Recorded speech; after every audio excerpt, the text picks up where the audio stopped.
Bugünkü mövzumuz effektiv müəllim-şagird, müəllim-valideyn münasibətlərindən ibarətdir. Ümumilikdə təhsil sistemi insan münasibətlərindən ibarət bir prosesdir. Yəni bu münasibət normal şəkildə, effektiv şəkildə olmasa, yəni müəllim-şagird, şagird-şagird, müəllim-valideyn, onlar arasında olan münasibətlər pozitiv şəkildə, normal bir şəkildə olmasa, deməli təhsil normal şəkildə, effektiv şəkildə baş verə bilməz. Düzgün münasibət qurulmadan əhəmiyyətli öyrənmə baş verə bilməz. Əgər şagirdlərlə onların ehtiyacını qarşılayan pozitiv münasibət qurulsa, akademik fəaliyyətlərini biz artırmış olarıq. Şagirdlərlə pozitiv münasibət qurulduqda onlar özlərini məktəbin bir iştirakçısı kimi hiss edirlər, səriştə nümayiş etdirirlər, seçim imkanları olur, təhlükəsiz mühitdə öyrənməkdən zövq alırlar. Bəs bu cür pozitiv münasibəti, effektiv münasibəti necə yaratmaq və qorumaq olar? Müəllim-şagird arasında olan pozitiv münasibət qarşılıqlı inam olmalıdır, hörmət, qarşılıqlı dəyərlərə əsaslanan bir münasibət olmalıdır. Şagirdlər bilməlidirlər ki, müəllim onları sevir, onları olduqları kimi qəbul edir. Yəni necə davranmalarda asılı olmayaraq, müəllim daim onlara pozitiv, xoş sözlər aşılamalıdır. Pozitiv münasibət məktəbin akademik miqyasını uğurla yerinə yetirməsinə yardım edir. Yəni pozitiv iş münasibətləri müəllimdən sərhədləri müəyyənləşdirməyi, şagirdlərə onlarda hansı davranışın gözləndiyini düzgün ifadə etməyi, həm özünün, həm şagirdlərin məktəbdəki rollarını aydın şəkildə tərtib etməyini tələb edir. Müəllim-şagird arasında olan bu cür pozitiv, mehriban münasibətin öyrənmə prosesinə xələl gətirmədiyini əmin olmaq üçün tədris ilinin ilk günlərindən normativləri və gözləntiləri müəyyənləşdirmək lazımdır. Ancaq şagird bilməlidir ki, hansı davranışı etməlidir, hansı davranışda sərhəd qoymalıdır. Müəllim onlara əvvəlcədən izah etməlidir ki, müəllimlərin onlarla olan bu mehriban, yoldaşcasına münasibəti müəllimin onların dostu olması demək deyil. Müəllimlər öz rollarını və şagirdlərin rollarını onlarla müzakirə etməlidirlər. Çünki bu cür söhbətlər şagirdlərə məsuliyyətlərini dərk etməyə kömək edir. Kiçik sinif, yəni ibtidai sinif şagirdlərə aparılan söhbətlərdə tədris prosesinin aktiv bir üzvü olduqlarını, onlar nəticələrin özlərinin seçim və davranışına asılı olduğunu dərk etmələri baxımından xüsusi əhəmiyyət kəsb edir. Hər hansı bir informasiyanı şagirdlərə çatdırma forması onların bu informasiyanı qavramasında böyük rol oynayır. Belə ki, onlar sizdən negativ enerji alsalar, təqdim etdiyiniz informasiyanı onlar üçün vacibliyi, əhəmiyyətliyi qalmayacaq. Onları yadda saxlaya bilməyəcəklər. Sinif dəstəkləyici mühit pozulacaq. Ancaq onlara dəyər göstərsəniz, pozitiv münasibət göstərsəniz, paylaşdığınız məlumatlara daha reseptiv yanaşacaqlar. Müşahidələr zamanı görülür ki, müəllimlər şagirdlərə müsbət rəy bildirdikdə, yəni ki, ona xəsislik edirlər. Bu da yanlış olaraq belə əsaslandırır ki, əgər şagirdə müsbət rəy bildirsək, onu tərif etsək, əvvəlki kimi nəticə göstərməyəcək. Həqiqətən də təcrübə göstərir ki, şagird müsbət rəy və tərifdən sonra əvvəlki kimi performans göstərmir. Əslində bunun səbəbi şagirdə deyilən təriflər yox. Onun bu tərifləri eşitməyi özü üçün bir böyük hədəf seçməsidir. Müəllim-şagird arasında olan pozitiv münasibətin dəqiq bir resepti olmasa da, bu cür əlaqəni qurmaq üçün aşağıdakı bəzi təkliflərdən istifadə etmək olar. Tədris ili başlamazdan əvvəl şagirdlərə xoş gəlmisiniz məktəbi göndərib, onlarla görüşü necə səbirsizliklə gözlədiyinizi bildirə bilərsiniz. Bu da ən çox da ibtidai siniflər şagirdləri arasında effektiv nəticə verər. Yuxarı sinif şagirdləri sizin sinifə keçməmişdən əvvəl aşağı siniflərdən tanış olmaq. Belə olduqda onlar sinifə sizin haqqınızda artıq xoş təəssüratlarla gələcəklər. Şagirdlərlə oyunlar, strategiyalar, tədbirlər təşkil etmək, yəni sinifi bir-birinə bağlayan fəaliyyətlər icra etmək, onların ad günlərini, tədbirlərini, yəni dərsə mane olmadan sözlü şəkildə qeyd etmək. Baxın, müəllimlər hər gün qapıda şagirdlərini xoş aura ilə qarşılaya bilər, salamlaya bilər. Dərsin əvvəlində şagirdlərin hər birinin şəklini çəkib bu şəkillərin altına onların siniflə bağlı fikirlərini, şərhlərini yazmaq, müntəzəm olaraq şagirdlər dəyişən fikirlərini, şərhlərini şəkillərin altında qeyd edirlər. Bu cür fikir lövhəsi sinifdə ümumi əhval-ruhiyyəni qaldırar. Müəllimlə şagirdlərin düşüncələri barədə məlumat verir. Müəllimlə çətin, soyuq münasibəti olan şagirdi məktəbdən kənar baş verən bir tədbirdə və ya yarışda müəllimin də iştirak etməsi. Məsələn, şagird olimpiyadaya gedir. Müəllim də onunla birlikdə olimpiyadada iştirak edə bilər, onu yola sala bilər. Müəllim pozitiv münasibət yaratmaqda çətinlik çəkdiyi şagirdin məktəbdən sonraki qaçış yarışında iştirak edərək onu dəstəkləməyə gəldiyini bildirə bilər. İşdən sonraki şəxsi vaxtından geçsə də müəllimin, onun şagird olan gələcək münasibətinə çox müsbət təsir göstərəcək. Şagirdin maraqlarını tədris məzmununda nəzərə almaq, tədris fəaliyyətləri ilə şagirdlərin şəxsi həyatları, maraqları arasında əlaqə yaratmaq, müəllimin fiziki davranışı ilə şagirdlərdə maraq oyatması, lazımi məqamlarda şagirdlərə gülümsəməsi, əlini şagirdin çininə qoyaraq onları cəsarətləndirməsi, şagirdlərlə danışarkən onlarla göz kontaktı qurması, yumorist cümlələrdən, yumordan istifadə etməsi.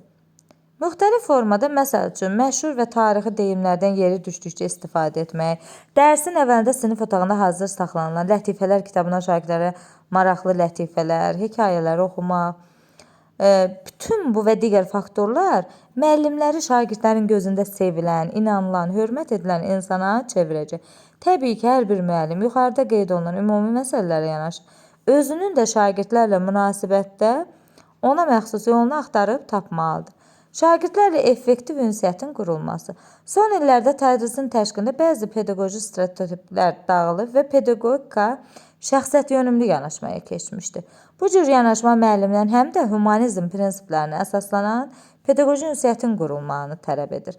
Tədrisin bu cür təşkili müəllimin qarşısına qoyulmuş kifayət qədər çətin bir pedaqoji tapşırıqdır və çox vaxt psixoloji bilik, bacarıq və səriştələrin olmaması nəticəsində müəllimlər şagirdlərlə ünsiyyətlərində düzgün qarşılıqlı əlaqəyə nail ola bilmirlər.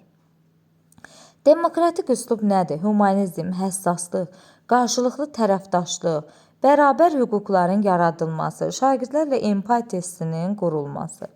Avtoritar üslub bir tərəfli qərarların qəbul edilməsi, qaydaların icrasına müəllim tərəfindən sərt şəkildə nəzarət. Şagirdin fikrini nəzərə almır, müəllim ancaq öz fikrini yeridir. Özü haqqında sui-istifadə, qərarın şagird qarşısında əsaslandırılmaması. İndi bir də daha aydın şəkildə baxaq. Demokratik üslubda şagird ünsiyyətdə bərabər hüquqlu tərəfdaş kimi götürülür. Yəni, müəllim onu qərar qəbul etməyə, fikrini rahat şəkildə ifadə etməyə, fərdi xüsusiyyətlərini nəzərə alır, mühakimələrdə şagirdin müstəqil olmasına şərait yaradır, onu həvəsləndirir. Yəni, demokratik üslubda ünsiyyət quran müəllimin şagirdlərində özünü qiymətləndirmə yuxarı səviyyədə müşahidə olunur. Avtoritar üslubda şagird bərabər hüquqlu partnyor deyil, pedaqoji fəaliyyətin obyekti kimi görülür. Müəllim bir tərəfli qərar qəbul edir, şagirdlərin tələb etdiklərini yerinə yetirilməsinə sərt şəkildə nəzarət edir, şagirdlərin fikrini, situasiyasını nəzərə almır, öz haqlarından istifadə edir, yəni şagirdlərin cavablarını və qərarlarını əsaslandırmır. Bu cür ünsiyyətin əsas metodları müəllimin əmr, nəsihətidir. Pedaqoji fəaliyyətə demokratik ünsiyyət üslubundan istifadə etmək məqsədə uyğundur. Müəllim-şagird dialoqunda vacib olan xüsusiyyətlər hətta yanlış olsa belə, şagirdin fikrinə müəllim dözümlülük nümayiş etdirməlidir. Öz mövqeyinə tənqidi yanaşmalı, şagirdə qarşı pedaqoji inam göstərmək, şagirdin səhv etmə haqqını qəbul etmək lazımdır.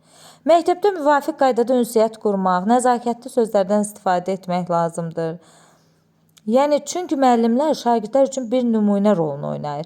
Biz bunu hiss etməsək də şagirdlər istifadə etdiyimiz sözləri, cümlələri, necə qurduğumuzu, istifadə etdiyimiz səs tonunu təkrarlayırlar. Yəni, onlar bizim davranışımızı, səs tonumuzu təkrarlayırlar. Onlar bizi izləyir.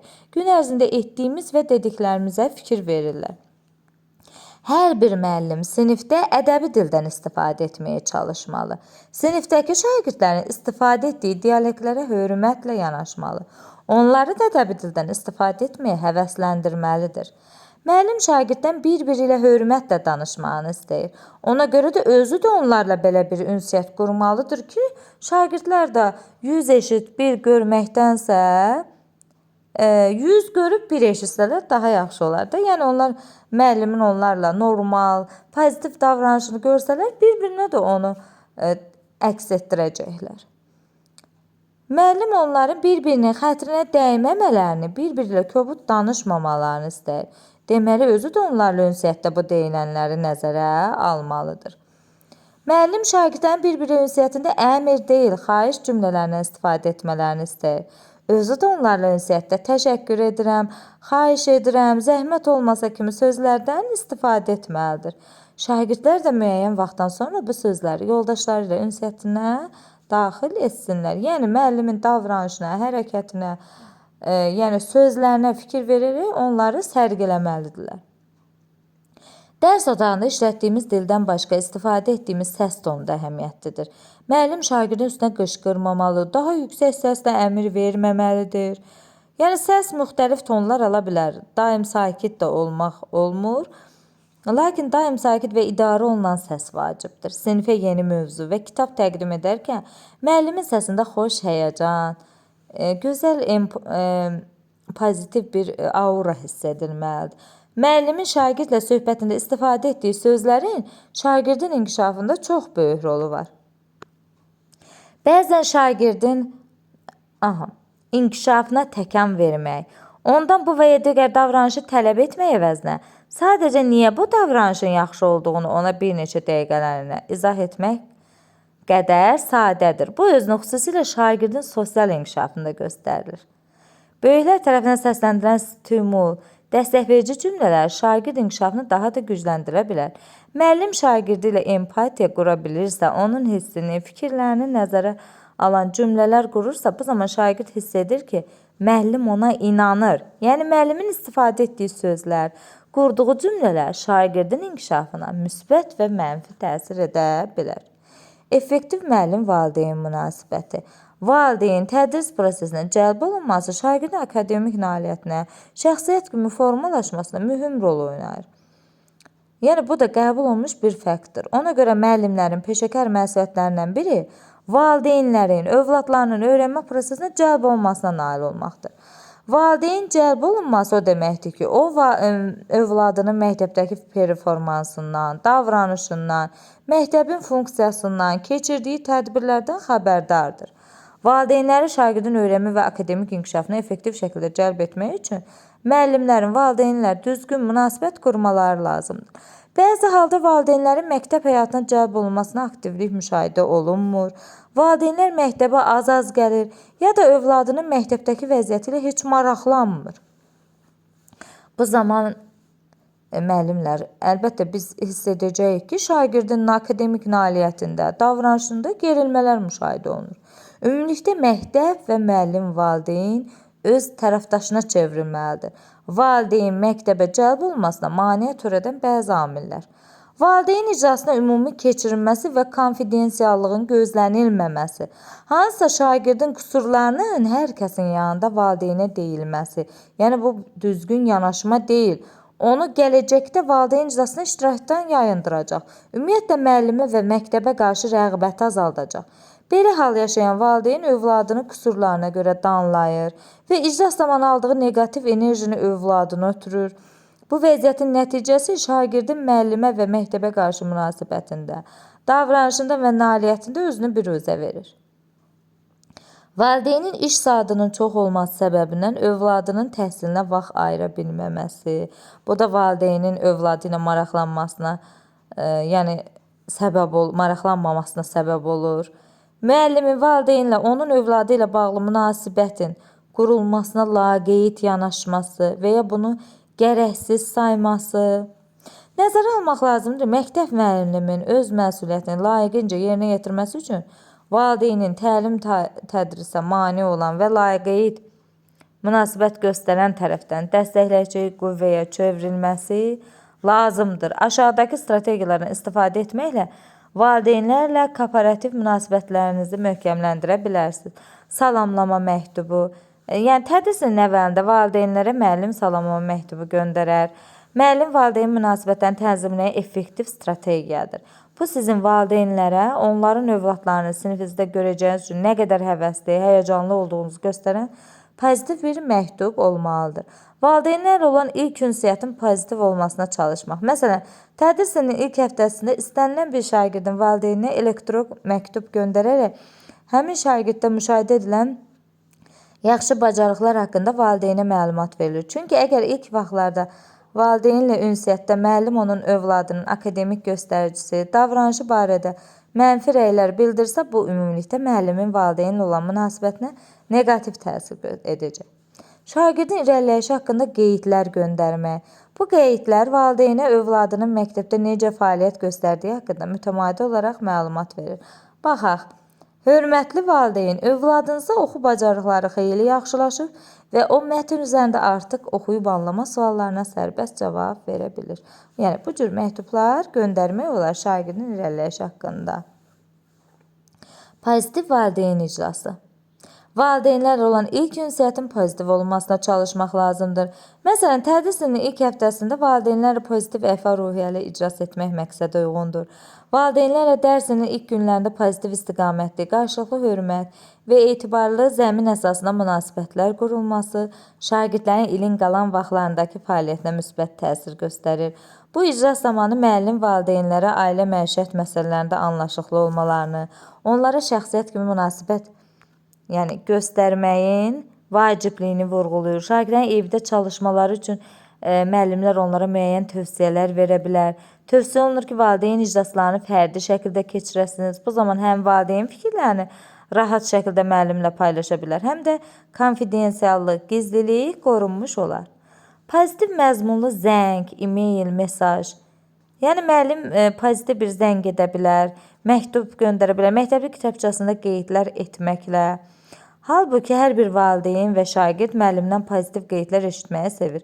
Yalnız problem olduğu təqdirdə valideynlə əlaqə saxlamamaq, şagirdin uğuru və nailiyyətlə bağlı müsbət fikirləri də mütləq valideynə bildirmək lazımdır. Belə olduğu təqdirdə şagirdlərin həm müəllimə qarşı münasibəti müsbət olacaq, həm inamı yüksələcək, həm də məktəbdəki nailiyyəti yüksələcək. Bir növ müəllim valideynlə onun övladının müsbət tərəflərini bölüşmək üçün bəhanə axtarmalıdır. Valideynin sinif fəaliyyətinə qatılması. Müxtəlif sinif fəaliyyətlərinə valideynləri dəvət etmək. Müəllim il ərzində bir neçə dəfə olmaqla şagirdə valideynlərin birgə fəaliyyətini təşkil edə bilər. Belə ki, hər şagird öz valideyninlə birlikdə sinifdə hansı əl işini hazırlaya bilər, digər fəaliyyətləri icra edə bilər, bayramlar, layihələr həyata keçirə bilər. Mümkün olsa ata-ananın hər birinin iştirakı da burada həyata keçirilə bilər, hər hansı bir tədbirlərdə. Hər bir ailənin özünə məxsus tarixçəsi, mədəni fərqliyi ola bilər. Valideynlərlə inam və hörmətə əsaslanmış münasibət qurmaq istəyiriksə, bu fərqlərin olduğunu da qəbul etməliyik ki, onlarla ünsiyyətimizi diqqətlə quraq. Formativ dəftər qeydləri. Şagirdin irəliləyişi haqqında qeydlər götürmək, valideynlə bölüşmək. Müəllimin formativ qiymətləndirmə dəftərində şagirdlər haqqında konstruktiv qeydlər aparılır. Bu qeydlər valideynlərlə vaxtdaşırıb bölüşməsi, valideynlərlə münasibətlərin daha sıx qurulmasına səbəb olur. Lakin bu proses şagirdin mənfiləri və çatışmayan tərəflərini müzakirə etmək əvəzinə müsbət cəhətlərini və inkişafa ehtiyacı olan tərəflərinin də müzakirəsi formasında aparılmalıdır. Burada açar məqam müəllim şagirdin çatışmayan xüsusiyyətlərini problem kimi deyil, onu inkişaf etdirməli, üzərində işlənilməli olan məsələ kimi baxmalıdır. Valideynlərlə düzgün münasibət qurmaq üçün bir neçə məsələyə diqqət yetirmək lazımdır. Təşəbbüs əl almaq, təkidli, israrlı olmaq, ailə ilə empatiya yaratmaq, məxfiliyi qorumaq. Baxın, təşəbbüs əl almaq. Bir çox ailələr müəllimi tanımaq üçün, onunla ünsiyyət qurmaq üçün özləri fəallıq göstərir. Bəziləri bunu etmir. Məsuliyyətini dərk edən müəllim valideyni gözləmədən heç bir gecikmə və çaşqınlıq yaranmamış özü münasibətin qurulmasına təşəbbüs etməlidir. İsrarlı olmaq, təkidli olmaq. Valideyn əlaqə yaratmaq müəyyən bir vaxt apara bilər. Sizin birinci, ikinci, hətta üçüncü çağırışınıza cavab verməsinlər. Ancaq bir neçə çağırışdan sonra onlar da sizə cavab verəcəklər. Müxtəlif yollardan istifadə etməklə müxtəlif məzmunlu mesajlar ötürüldüyünüzdən əmin olur, onlarla əlaqə yaratmağa davam edin. Ailə ilə empati yaratmaq, özünüzü ailənin yerinə təsəvvür etməyə çalışın. Bu sizə valideynlə əlaqə yaratmaq üçün nədən və necə istifadə etməyi müəyyənləşdirməyə kömək edəcək. Məxfiliyi qorumaq həm şagirdlərə, həm onların valideynlərinə göstərilən münasibətin vacib tərəflərindən biri də şəxsi məlumatların məxfiliyinin qorunmasıdır. Bu cür məxfi məlumatlara test nəticəsi, akademik göstəricə, sağlamlıq vəziyyəti, davranış məsələləri, ailə daxili məsələlərdən xəbərdar olmaq da aiddir. Valideyni anladığınızı göstərmək. Bu, müəllimin dialoq zamanı fəal dinləyici funksiyasını işə salmasıdır. Yəni, müəllim valideynə onun sözünü kəsmədən sonacan qulaq asır. Sonra dinlədiyini ümumiləşdirərək valideynə onu düz başa düşüb düşmədiyini dəqiqləşdirir. Bununla da kommunikasiya zamanı olan hər hansı bir səhv anlaşılmanın qarşısını alır. Yəni, müəllimlər, mövzumuz bu qədər. Mövzumuz deməli, effektiv müəllim-şagird, müəllim-valideyn münasibəti.